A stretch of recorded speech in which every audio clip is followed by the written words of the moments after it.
کیا نبی علیہ الصلوۃ والسلام کے وسیلے سے اللہ سے دعا کرنا جائز ہے؟ یہ بھائی کا سوال ہے جی۔ میرے بھائی گزارش یہ ہے کہ دعا عبادت ہے۔ سوال کس بارے میں ہوا ہے؟ دعا کے بارے میں ہوا ہے نا، کہ دعا میں وسیلہ نبی علیہ السلام کی ذات کا اختیار کرنا، تو دعا کیا ہے میرے بھائیوں؟ عبادت ہے۔ اور سوال ہو رہا ہے کہ دعا کرتے ہوئے نبی علیہ السلام کی ذات کا واسطہ دے سکتے ہیں یا نہیں۔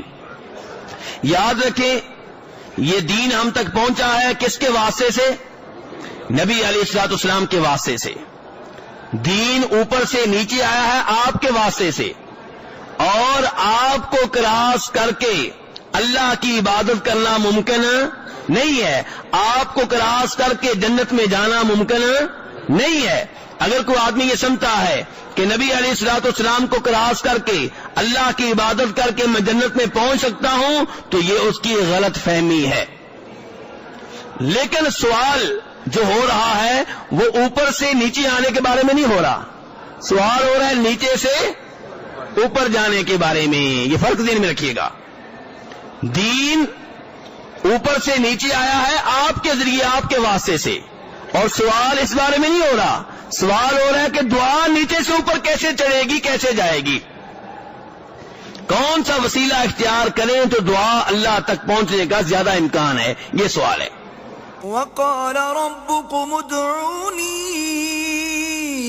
استجب لكم ان الذين يستكبرون عن عبادتي سيدخلون جهنم داخرين۔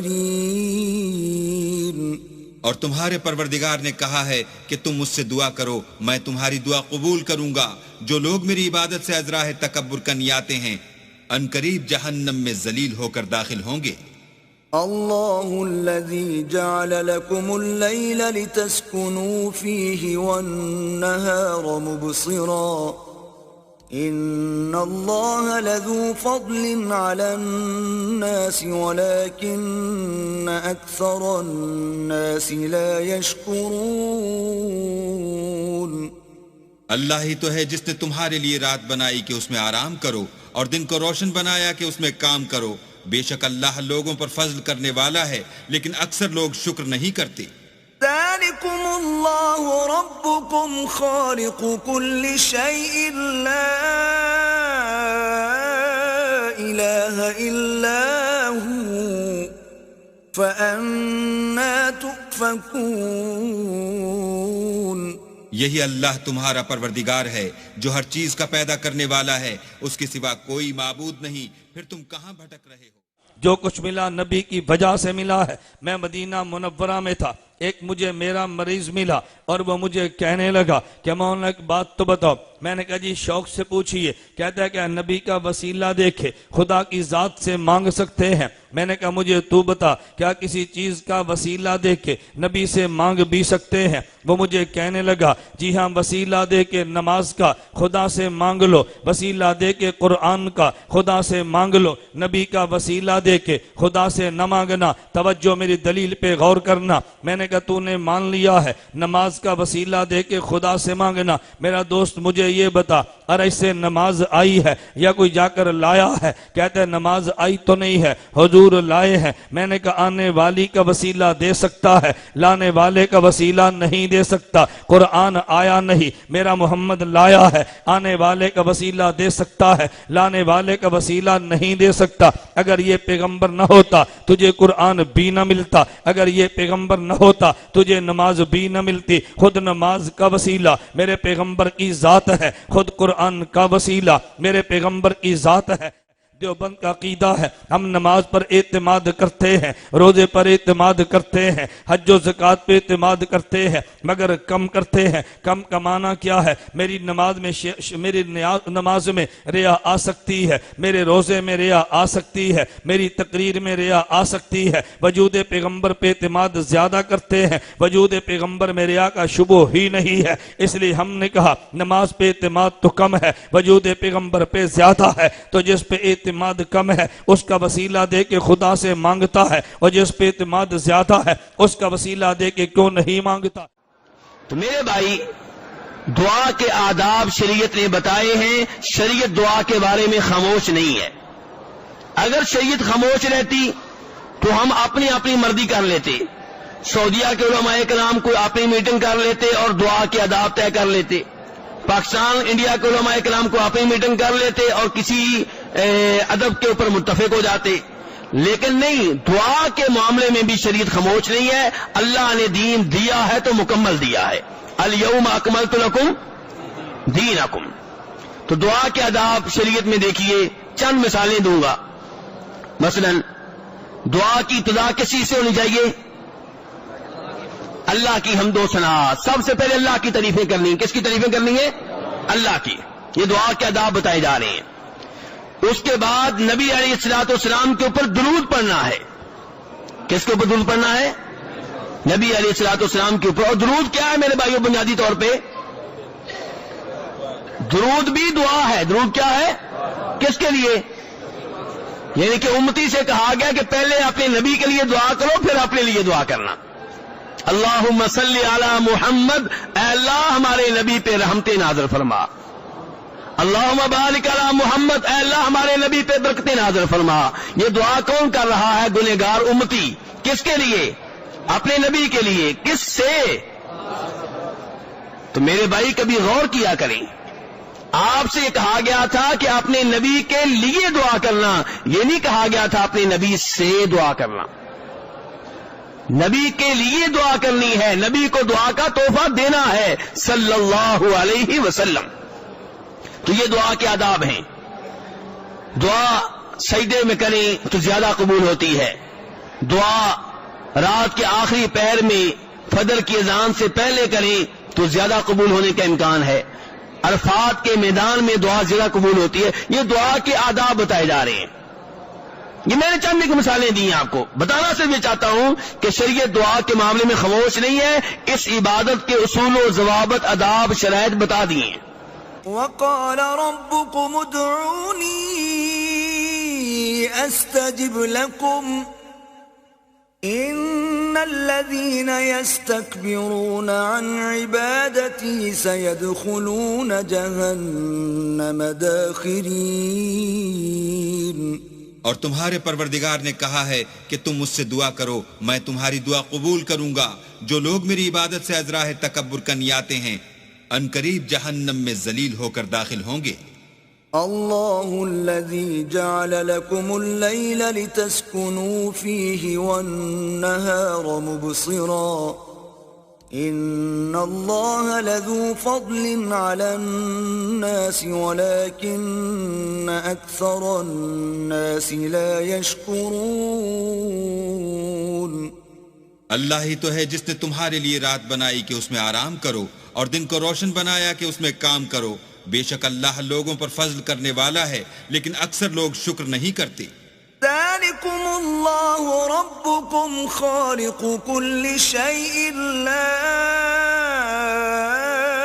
إله إلا هو فأنا تؤفكون.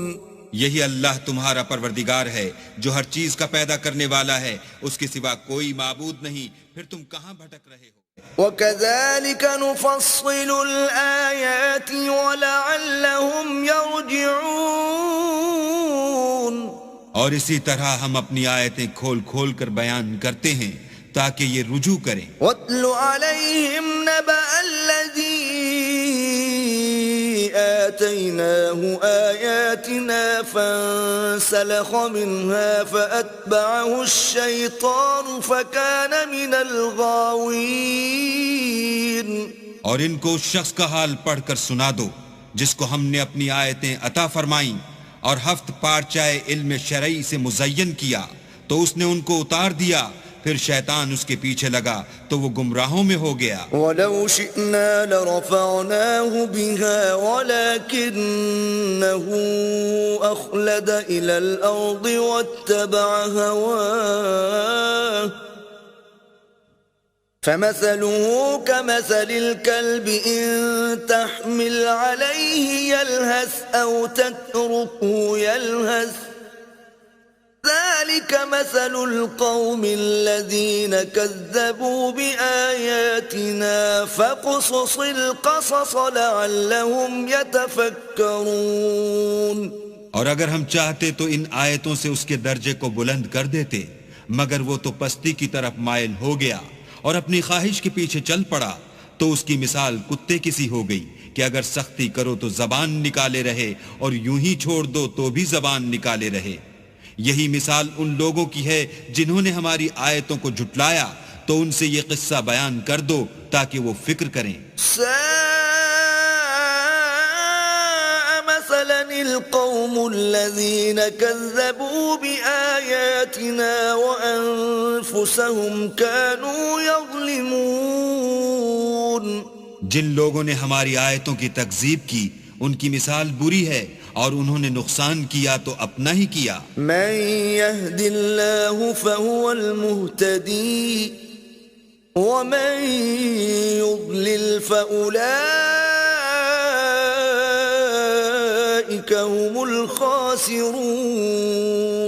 جس کو اللہ ہدایت دے وہی راہ یاب ہے، اور جس کو گمراہ کرے تو ایسے ہی لوگ نقصان اٹھانے والے ہیں. وَلَقَدْ ذَرَأْنَا لِجَهَنَّمَ كَثِيرًا مِنَ الْجِنِّ وَالْإِنسِ لَهُمْ قُلُوبٌ لَا يَفْقَهُونَ بِهَا وَلَهُمْ أَعْيُنٌ لَا يُبْصِرُونَ بِهَا وَلَهُمْ آذَانٌ لَا يَسْمَعُونَ بِهَا أولئك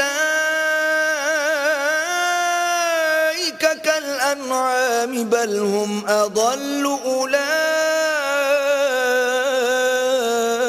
هم الغافلون. اور ہم نے بہت سے جن اور انسان دوزخ کے لیے پیدا کیے ہیں، ان کے دل ہیں لیکن ان سے سمجھتے نہیں، اور ان کی آنکھیں ہیں مگر ان سے دیکھتے نہیں، اور ان کے کان ہیں پر ان سے سنتے نہیں. یہ لوگ بالکل چار پایوں کی طرح ہیں بلکہ ان سے بھی بھٹکے ہوئے. یہی وہ ہیں جو غفلت میں پڑے ہوئے ہیں. وَلِلَّهِ الْأَسْمَاءُ الْحُسْنَى فَادْعُوهُ بِهَا وَذَرُوا الَّذِينَ يُلْحِدُونَ فِي أَسْمَائِهِ سَيُجْزَوْنَ مَا كَانُوا يَعْمَلُونَ. اور اللہ کے سب نام اچھے ہی اچھے ہیں، تو اس کو اس کے ناموں سے پکارا کرو، اور جو لوگ اس کے ناموں میں کجی اختیار کرتے ہیں ان کو چھوڑ دو. وہ جو کچھ کر رہے ہیں ان قریب اس کی سزا پائیں گے. وَمِمَّنْ خَلَقْنَا أُمَّةٌ يَهْدُونَ بِالْحَقِّ وَبِهِ يَعْدِلُونَ. اور ہماری مخلوقات میں سے ایک وہ لوگ ہیں جو حق کا رستہ بتاتے ہیں اور اسی کے ساتھ انصاف کرتے ہیں. اب وسیلے کی طرف آتے ہیں کہ کیا وسیلے کے موضوع پہ شریعت خاموش ہے یا اس موضوع پہ بھی شریعت نے ہدایات دی ہیں. مثلا اللہ تعالیٰ فرماتے ہیں 9ویں سپارے میں سورہ راہ میں کہ وَلِلَّهِ الْأَسْمَاءُ الْحُسْنَى فَادْعُوهُ بِهَا، اللہ کے پیارے پیارے نام ہیں، فَادْعُوهُ اللہ سے دعائیں کرو، بِهَا ان ناموں کے وسیلے اور واسطے سے. سب سے پہلا وسیلہ واسطہ جو آپ اللہ کو دعا میں دے سکتے ہیں، دینا چاہیے، وہ کیا ہے؟ اللہ کے نام اور اللہ کی صفات. میرے بھائی یہ آپ کے منہ سے لفظ سننا چاہوں گا. پہلے نمبر پہ کیا چیز ہے؟ اللہ کے نام اور اللہ کی صفات. مثلا آپ کو رزق چاہیے، آپ کہیں گے یا اللہ تیرا نام ہے رزاق، بہت رزق دینے والا، میں تجھے تیرے نام رزاق کا واسطہ دے کے کہتا ہوں مجھے رزق دے. یا اللہ تیرا نام ہے تواب، بہت توبہ قبول کرنے والا، یا اللہ میں تجھے تیرے نام تواب کا واسطہ دے کے کہتا ہوں میری توبہ قبول کر لے. یا اللہ تیرا نام ہے شافی، شفا دینے والا، یا اللہ میں تجھے تیرے نام شافی کا واسطہ دے کے کہتا ہوں مجھے شفا دے. یہ وہ وسیلہ ہے جس میں امت کے مابین کوئی اختلاف نہیں ہے، سب اس کو درست مانتے ہیں، سب اس کو صحیح مانتے ہیں. قرآن میں اس کا آرڈر آیا ہے، انبیاء کرام علیہ الصلوۃ والسلام نے اس واسطے کو اختیار کیا ہے، اس وسیلے کو اختیار کیا ہے. لیکن ہم لوگ اس وسیلے کو اختیار کرتے ہیں جی کوئی حالانکہ اس وسیلے میں اختلاف نہیں ہے، اس وسیلے کا عدل قرآن میں موجود ہے. اس وسیلے کو نبیوں نے اختیار کیا ہے علیہم الصلوۃ والسلام. صحابہ کرام جب تک نبی علیہ السلام زندہ تھے آپ کے پاس آتے, آپ سے دعائیں کراتے. کبھی بارش ہونے کی دعا, کبھی بارش رکنے کی دعا, کبھی شفا کی دعا, کبھی رزق کی دعا, آپ سے دعائیں کراتے رہے. لیکن جب آپ فوت ہو گئے اس کے بعد ایسا نہیں ہوا کہ کوئی صحابی آپ کی قبر پہ آیا ہو اور کہا ہو کہ آپ ہمارے لیے دعا کریں. ایسا کوئی واقعہ آپ کو صحیح سند سے نہیں ملے گا. من گرد قسم کے قصے آپ کو مل جائیں گے, لوگوں نے بنائے ہیں, لیکن اس کی دلیل صحیح سند سے آپ کو نہیں ملے گی. نبی علیہ الصلوۃ والسلام کی صحیح حدیث میں آپ کو بتا دیتا ہوں, جس سے آپ کو پتا چلے گا کہ آپ کے فوت ہونے کے بعد کیا آپ سے یہ مطالبہ کیا جا سکتا ہے کہ آپ ہمارے لیے دعا کریں. بخاری شریف کی حدیث ہے. کس کتاب کا حوالہ دے رہا ہوں؟ بخاری شریف کا, کہ جناب عائشہ رضی اللہ عنہ آپ کے پاس آئیں, کہنے لگی میرے سر میں درد ہو رہا ہے. تو آپ نے کہا ذاکی لو کان وانا حی فاستغفر لک وادعو لک. عائشہ اگر تمہیں کچھ ہو گیا, کیا مطلب تم فوت ہو گئی, اگر تم فوت ہو گئی وانا حی اور میں ہوا زندہ, شرط کیا آپ لگا رہے ہیں میں ہوا, یہ شرط سن لیں اچھی طرح. ذاکی لو کان وانا حی, ایسا اگر تمہیں کچھ ہو گیا اور میں ہوا زندہ تو تب میں تمہارے لیے دعائیں کروں گا, تمہارے لیے استغفار کروں گا. آپ کہیں اگر میں زندہ ہوا تب, دوسرا مطلب کیا نکلا, فوت ہو گیا تو پھر تمہارے لیے دعائیں نہیں کر سکوں گا. تو میرے بھائی آپ کی قبر پہ آ کے آج آپ سے کہنا کہ میرے بیٹے مجھے اللہ سے بیٹا لے کر دیں, آپ دعا کریں, آپ بارش لے کر دیں, آپ میرے بیٹے کو ملازمت لے کر دیں, آپ روز قیامت میری شفاعت کیجیے گا, یہ آپ کو پکارا جا رہا ہے اور آپ کو پکارنا جائز نہیں ہے. روز قیامت آپ کی شفاعت البتہ برحق ہے, اس میں کوئی شک و شبہ نہیں ہے. روز قیامت آپ شفاعت کریں گے, لیکن شفاعت کے مالک آپ نہیں ہیں. شفاعت کا مالک میرا اللہ ہے. جن کے بارے میں میرا اللہ چاہے گا ان کے بارے میں آپ شفاعت کریں گے. شفاعت اگر نبی علیہ السلام کی چاہیے تو رابطہ اس سے کریں جو شفاعت کا مالک ہے. قل للہ الشفاعۃ جمیعا, اللہ 24 میں اس بارے میں فرماتے ہیں آپ کہہ دیں کہ ساری کی ساری شفاعت اللہ کی ملکیت ہے. ساری کی ساری شفاعت کس کی ملکیت ہے؟ جن کے بارے میں اللہ چاہے گا ان کی آپ شفاعت کریں گے, جن کے بارے میں اللہ نہیں چاہے گا ان کی آپ شفاعت نہیں کریں گے. تو کنٹرول شفاعت کے اوپر کس کا ہوا؟ اللہ کا ہوا. تو میرے بھائی آپ کی قبر پہ آ کے ادب و احترام سے درود و سلام پڑھیں, آپ کو دعا کا تحفہ دیں. آپ سے مانگنا کچھ نہیں ہے, آپ کو پکارنا نہیں ہے. بہت بہت شکریہ ڈیرہ غازی خان سے. محمد اصغر صاحب پوچھتے ہیں جی, نبی پاک صلی اللہ علیہ وسلم یا آل رسول کے صدقے اور طفیل دعا مانگنا جائز ہے یا نہیں؟ کسی کے صدقے دعا مانگنا یا کسی کے طفیل دعا مانگنا یا کسی کے وسیلے سے دعا مانگنا, یہ تین مختلف الفاظ ہیں جن کا مطلب ایک ہی ہے. بعض لوگ کہتے ہیں وسیلے سے دعا مانگنا, بعض کہتے ہیں فلاں کے صدقے دعا, اے اللہ میری یہ فلاں کے صدقے میرا یہ کام کر دے, اے اللہ فلاں کے طفیل میرا یہ کام کر دے. تو اس میں تفصیل پوچھی جائے گی. جو آدمی اس طرح سے دعا مانگتا ہے کہ اے اللہ میرا نبی کے صدقے یہ کام کر دے, یا فلاں بزرگ کے صدقے یہ کام کر دے, یا فلاں بزرگ کے وسیلے سے یہ کام کر دے, تو اس سے پوچھا جائے گا کہ آپ کا مطلب کیا ہے. وسیلے کا مطلب اگر یہ ہے کہ مجھے چونکہ رسول اللہ صلی اللہ علیہ وسلم سے محبت ہے, یا میں چونکہ نبی صلی اللہ علیہ وسلم کا امتی ہوں اور آپ صلی اللہ علیہ وسلم اللہ کے محبوب ہیں, تو میں چونکہ نبی کا امتی ہوں تو اس لحاظ سے میں نبی کا واسطہ دے رہا ہوں کہ میرا بھی اللہ تو تھوڑا سا خیال کر, میرے اعمال اگرچہ ایسے نہیں ہیں لیکن تیرے محبوب کا امتی ہوں یا تیرے محبوب سے محبت کرتا ہوں. تو وسیلے کا یہ مفہوم اگر لیا جائے تو یہ بالکل جائز ہے, اس لیے کہ اللہ تعالیٰ کی رحمت ہے کہ اللہ نے ہمیں نبی کا امتی بنایا, تو اللہ تعالیٰ سے کوئی اس کا واسطہ دیا جا سکتا ہے, یا کسی بزرگ کی محبت کا واسطہ دیا جا سکتا ہے. اللہ فلاں بزرگ کے وسیلے سے میرا یہ کام کر دے. کیا مطلب کہ فلاں بزرگ وہ تیرے محبوب بندے تھے, تو میں چونکہ ان سے محبت کرتا ہوں تو انہی کا خیال کر کے میرا یہ کام کر دے. تو کام اللہ ہی کرے گا, اس میں کوئی بزرگ واسطہ نہیں بن رہے ہیں کہ وہ اللہ تعالیٰ کی مدد کریں گے معاذ اللہ, یا نبی واسطہ نہیں بن رہے ہیں کہ وہ اللہ کی مدد کریں گے آپ کا کام کروا دیں گے, ایسا نہیں ہے. تو یہ بالکل جائز ہے, اس میں کوئی حرج نہیں ہے. تو اس لیے یہ جو کہتے ہیں نا لوگ کہ وسیلہ شرک ہے, تو یہ بھی غلط ہے, اور یہ کہنا کہ وسیلہ بالکل جائز ہے یہ بھی غلط ہے. وسیلہ جائز بھی ہو سکتا ہے, حرام بھی ہو سکتا ہے, اس میں افراط و تفرید بہت ہے. اب رہا کہ اکثر لوگ دعاؤں میں کہہ دیتے ہیں اپنے حبیب کے صدقے, اپنے حبیب کے طفیل. مجھے معلوم ہے کہ ایسا کرنے والے لوگ اکثریت میں ہیں، بہت زیادہ ہیں، لیکن صاف بات ہے اس کی کوئی دلیل واضح طور پہ صحیح سند سے ثابت نہیں ہے، واضح طور پہ صحیح سند سے ثابت نہیں ہے۔ یا تو من گھڑت روایات ملیں گی، جیسے آدم علیہ السلام والا واقعہ ہے، بیان کیا جاتا ہے کہ جی انہوں نے اللہ سے معافی حاصل کی نبی علیہ السلام کے وسیلے سے، تو میرے بھائی یہ روایت من گھڑت ہے۔